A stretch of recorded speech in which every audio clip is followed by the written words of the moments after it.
नमस्कार। आप सभी को अंतर्राष्ट्रीय योग दिवस की हार्दिक शुभकामनाएं। तो आइए जानते हैं कि भगवान श्री कृष्ण ने गीता में योग के विषय में अर्जुन से क्या कहा।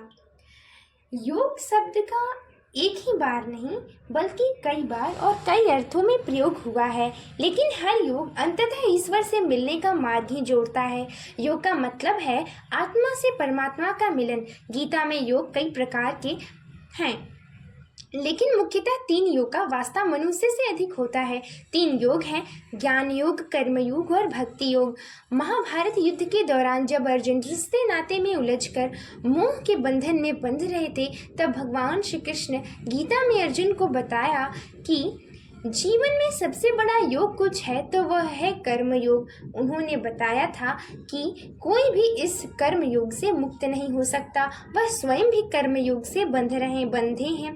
कर्म योग ईश्वर को भी बंधन में बांधे हुए रखता है। भगवान श्री कृष्ण ने अर्जुन को बताया था कि भगवान शिव से बड़ा तपस्वी कोई नहीं है और वह कैलाश पर्वत पर ध्यान योग मुद्रा में लीन रहते हैं। श्री कृष्ण ने योग के बारे में अर्जुन को 18 प्रकार के योग मुद्राओं के बारे में जानकारी देकर उनके मन के जिज्ञासा को शांत किया। क्या है ये 18 योग मुद्रा? आइए जानते हैं गीता में उल्लेखित श्री कृष्ण के इस ज्ञान को। आइए हम भी जानें। गीता में उल्लेखित है ये योग मुद्राएं। प्रथम है विषाद योग। विषाद यानी दुख। युद्ध के मैदान में जब अर्जुन ने अपनों को सामने देखकर वह विषाद योग से भर गए। उनके मन में निराशा और अपनों के नाश का भय हावी होने लगा। तब भगवान श्री कृष्ण ने अर्जुन के मन से यह भय दूर करने का प्रयास किया। श्री कृष्ण ने अर्जुन को जो उपदेश दिए वही गीता बन गई। उन्होंने सर्वप्रथम विषाद योग से अर्जुन को दूर किया और युद्ध के लिए तैयार किया। अब आता है सांख्य योग। सांख्य योग के जरिए भगवान श्री कृष्ण ने पुरुष की प्रकृति और उसके अंदर मौजूद तत्वों के बारे में समझाया। उन्होंने अर्जुन को बताया कि मनुष्य जब भी लगे कि उस पर दुख या विषाद हावी हो रहा है, उसे सांख्य योग यानी पुरुष प्रकृति का विश्लेषण करना चाहिए। मनुष्य 5 सांख्य से बना है: आग, पानी, मिट्टी, हवा। अंत में मनुष्य इसी में मिलता है और इसे ही पंच तत्व कहते हैं। मृत्यु के पश्चात हम कहते हैं कि व्यक्ति पंच तत्व में विलीन हो गए हैं।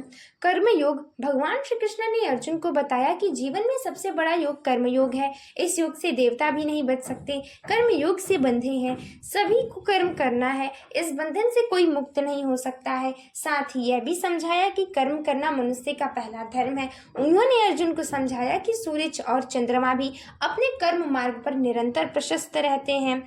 तुम भी कर्मशील, तुम्हें भी बनना होगा। अब आता है ज्ञान योग। भगवान श्री कृष्ण ने अर्जुन से कहा कि ज्ञान अमृत समान होता है, इसे जो पी लेता है उसे कभी कोई बंधन नहीं बांध सकता।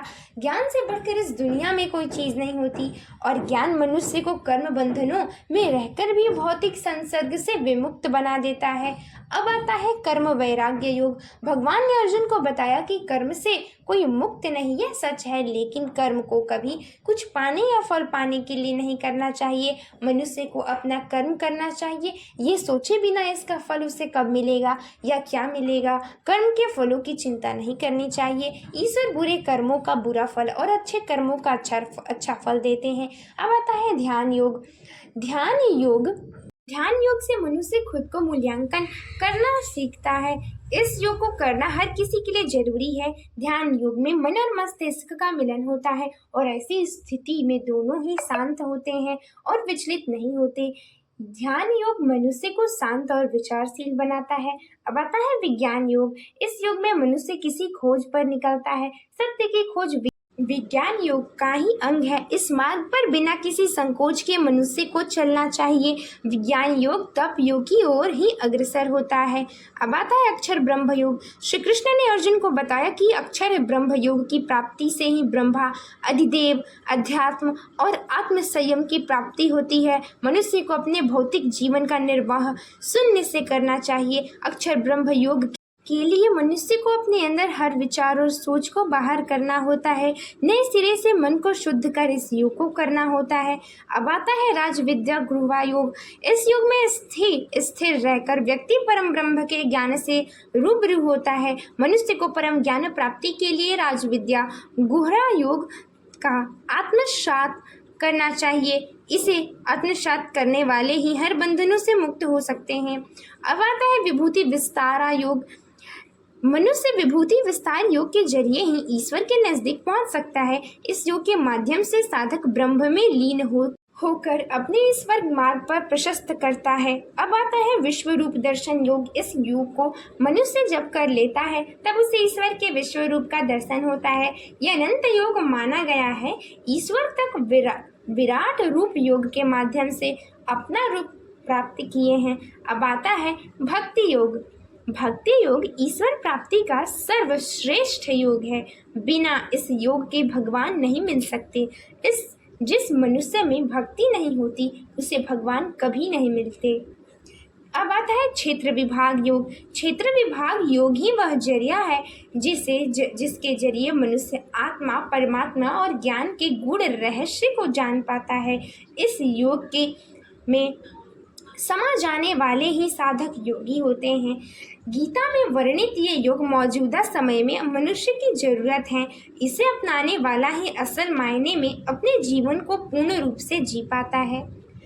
तो आपने जाना योग शब्द का अर्थ, जो कि गीता में विभिन्न रूपों में प्रयोग किया गया है, जिसमें अलग अलग प्रकार के योग भगवान श्री कृष्ण द्वारा अर्जुन को बताए गए हैं।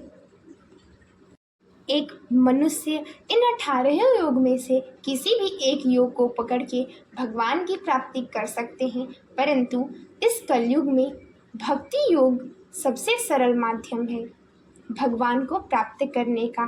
तो कैसा लगी आपको यह वीडियो कमेंट बॉक्स में अवश्य बताएं, और वीडियो देखने के लिए आप सभी का हार्दिक धन्यवाद। मिलते हैं अगले वीडियो में।